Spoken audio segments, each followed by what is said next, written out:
Most people aren't bad with money. They're not blowing paychecks at the casino. They're not buying stuff they can't afford. They're just living. You grind through the week. Wait for that Friday direct deposit to hit. Grab your usual coffee at Dunkin'. Fill up at Shell on the way home. Nothing crazy. Then Tuesday morning, your phone buzzes. Your Spotify Premium renewed. $10.99. You barely look at it. Wednesday, email from your kid's school. Field trip permission slip plus $25 fee. You hit send on Venmo. Done. Thursday. You're at Walgreens picking up a prescription. The cashier says, "That'll be $45. Wait, what? Oh yeah, your deductible reset in January. You forgot. None of this ruins you. It's not a crisis. But something shifts. Friday night, your group chat lights up. Dinner Saturday? That new place downtown? And for the first time, you hesitate. Not because you're broke, because your safety net is non-existent. That's the part nobody talks about. On paper, you're fine, but your month has zero margin. So life becomes this constant balancing act. You don't make big moves. You don't take risks. You stay careful. And over time, that carefulness becomes your personality. I'm Mike. I started noticing this pattern everywhere. People in their 30s, good jobs, solid paychecks, doing everything right, and still feeling like one surprise. A chipped windshield that turns into a crack, one ER visit, one, "Sorry, we need to keep your car overnight," could turn their whole month upside down. That's when I realized something. There's a specific point where this feeling changes. Not because life gets cheaper, but because your position shifts. And weirdly, it's not about making more money. It's about having a buffer. $10,000. Not to spend, not to invest, just there. Once you have it, your lifestyle stays exactly the same. But your life stops feeling fragile. You're responsible. You work hard. But your margin is razor thin. And that's where most people misunderstand what $10,000 actually changes. Here's what messes with people. Nothing unusual happens. You don't lose your job. You don't go on a $500 Amazon spree. You don't do anything stupid. And yet, 3 days after payday, you check your account. Not worried, just checking. And you pause, because it's already lower than you expected. Not empty, just lighter. You scroll back through the charges. Target, $67. Chipotle, $18. Exxon, $52. Amazon, what did I even order? Verizon, autopay. All normal, all reasonable. Nothing jumps out. And that's what messes with your head. If nothing went wrong, why does it feel like you're already behind? This is where people get stuck. They think the problem is discipline, so they promise themselves, "Next month, I'll be better." And for like a week, they are. They skip the Starbucks run. They meal prep on Sunday. They say no to happy hour. Then, your coworker's birthday. Someone's going away lunch. Your kid forgot to tell you about Spirit Week and now needs a costume by tomorrow. And suddenly, you're right back. Not stressed, just boxed in. You're not losing money, you're losing space. Your month gets decided before you even touch it. So by the time you're making choices, you're really just managing damage. That's the system most people run. Not by choice, it just quietly formed around them. And once you're inside it, you can't see where the pressure actually comes from. Most people think the answer is simple. I just need to make more. Makes sense, right? More money equals less pressure. Logical. Responsible. Obvious. But here's where everything breaks. You probably know someone who makes $90,000. Good job, good benefits, nice apartment, and they're still tight. Not irresponsible, not dumb with money, tight. I've seen people making $65,000 feel the exact same way as people making $120,000. Same pressure, same tight month, same, "let me check my account first," energy. How is that possible? Because of something called lifestyle creep. It's the thing nobody warns you about. When your income goes up, your life fills the space. Not with Gucci bags, not with bottle service, with normal stuff. You upgrade your phone plan because it's only $15 more and I get unlimited data. Your lease is up, so you get a place that's $200 more but way nicer. Your friend's wedding is in Colorado now instead of across town. You start buying the good coffee instead of Folgers.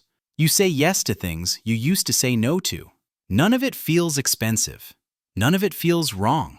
But it adds up, quietly, month after month, raise after raise. So the pressure never leaves. It just adjusts.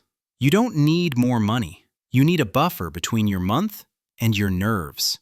Because without that buffer, every income level feels the same. $60,000, $90,000, $150,000. Doesn't matter. If you have zero financial margin, you're running the same race. A bigger paycheck doesn't fix a tight month. It just makes the tightness quieter. So if income isn't the answer, what is? Let me show you what actually creates a tight month. It's not spending, it's timing. Monday morning. You're pouring coffee. Your phone lights up. Adobe Creative Cloud, $54.99 renewed. You forgot you even had that zombie subscription. Whatever. Moving on. Wednesday. Group chat explodes. Tickets for the game next Friday, $80 each. Who's in? Everyone's responding. You stare at your phone, not thinking about the game, thinking about what else hits this week. Thursday. Your neighbor knocks. Hey, we're doing a little barbecue Saturday. Super casual. Just bring something to drink. You want to go. It's right next door. It's free. But your brain does that instant math. Beer. Maybe $15? What else is this weekend? How tight is next week? Can I say yes without feeling it later? This is what nobody explains. You're not managing money. You're managing margin. A tight month doesn't just limit your wallet. It limits you. Every decision becomes heavier. Gas isn't just gas. Groceries aren't just groceries. Plans aren't just plans. They're all little tests. Can my month absorb this? Your car makes a weird noise. I'll wait and see. Your gym buddy suggests hiring that trainer. Let me think about it. Your company offers a certification course. Maybe next quarter. None of these are big things. But together, they're your life. And you're not living it. You're measuring it. The problem isn't big spending. It's running a month with zero buffer. Everything shows up at once, and you're unprotected. But here's the real damage. Because a tight month doesn't just limit your money, it limits your identity. You ever notice how you hesitate now? Not on big stuff, on simple, everyday things. Someone asks, "You coming this weekend?" And instead of answering, you say, "Let me see what I have going on." You're not checking your calendar. You're checking your margin. You're asking yourself, can my month absorb this without stress? Most people don't even realize they do that, but they do, constantly. You're at work. Someone mentions a training opportunity. Could actually help your career, but your first thought isn't, would this be good for me? It's, can I take the time? What if something comes up? You're not avoiding growth. You're avoiding risk. Not because the risk is big, because you have zero cushion. Then there's the stuff you never admit. You push the dentist appointment. You postpone the eye exam. You ignore that weird noise in your car for another week. Not because you can't afford it, because you can't afford the surprise inside it. You don't want to hear, we need to run another test. This might take a few visits. Yeah, it's worse than we thought. A tight month turns information into a threat. And here's the part that really gets people. It changes how you show up around others. You avoid plans more often. You go quiet when the group talks about trips. You laugh it off when someone suggests something expensive. But deep down you know you're saying no, because you're not sure what next month looks like. It's not shame, it's self-protection. A month with no margin makes everything heavier. Decisions feel heavier. Plans feel heavier. Good news feels heavier. Your friend calls excited about a vacation idea. You want to be excited, but your brain goes straight into calculator mode. Days off? Flights? Hotel? Meals? Is this the right time? You don't live your life. You measure it. That's the real cost of running on zero buffer. It doesn't hit your bank account first. It hits your mind. But here's the deeper part. Because once this hits your identity, things get even harder to change. Here's what nobody connects. A tight month doesn't just shape your decisions. It shapes how you see yourself. Most people don't think they're bad with money. They think they're careful, responsible, low risk. But here's the truth. You're not low risk. You're low margin. And that difference changes everything.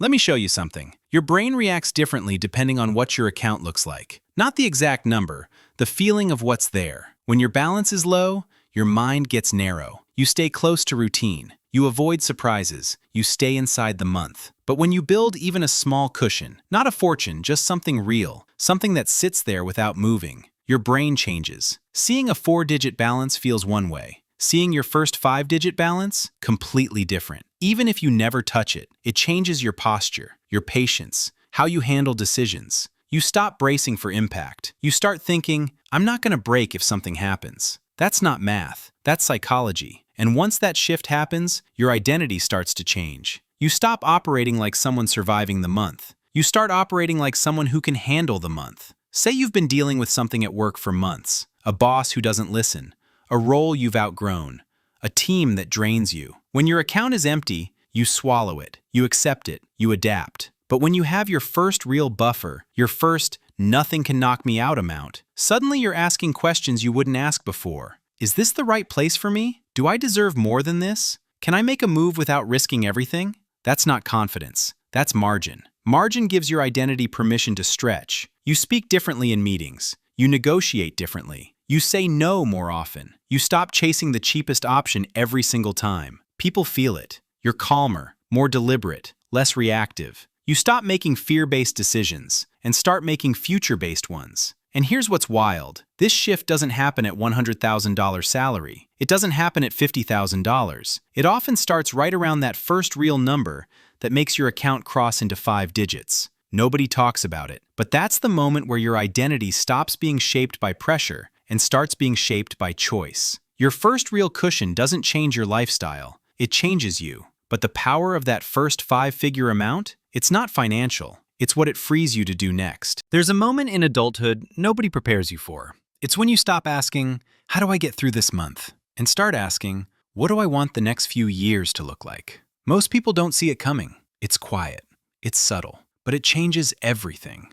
And for most Americans, that moment arrives around their first real cushion. Not wealth, not success, just the first amount that stays in your account without disappearing the second life taps you on the shoulder. For a lot of people, that turning point is right around $10,000. Not because $10,000 is impressive, but because it gives you something you haven't had in years. Distance. Distance from crisis. Distance from pressure. Distance from the version of you who had to anticipate every possible problem. Before that cushion, your decisions revolve around survival. After it, your decisions revolve around direction. You stop shrinking choices down to whatever the month can tolerate. You start stretching choices toward whatever your future actually needs. Your coworker mentions they're taking a course. Before, can't afford the time. After, would this move me forward? Different question, different answer, different life. Your lease is up. Before, where can I afford? After, where do I actually want to be? Your internal calendar changes too. It stops counting down to the next problem. It starts opening up to the next move.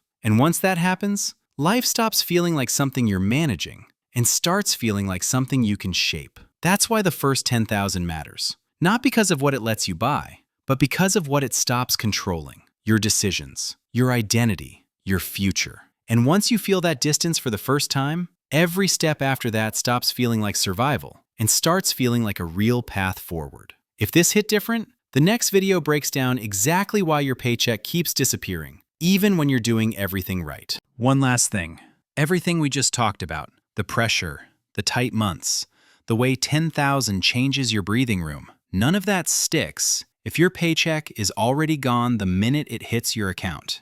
That's the part most people never see coming. So if you want the next piece, the part that explains why your month keeps feeling squeezed, even when you're doing everything right, check the video on your screen. It breaks down the paycheck trap almost every American walks into without realizing it. If this one made things click, that one finishes the picture.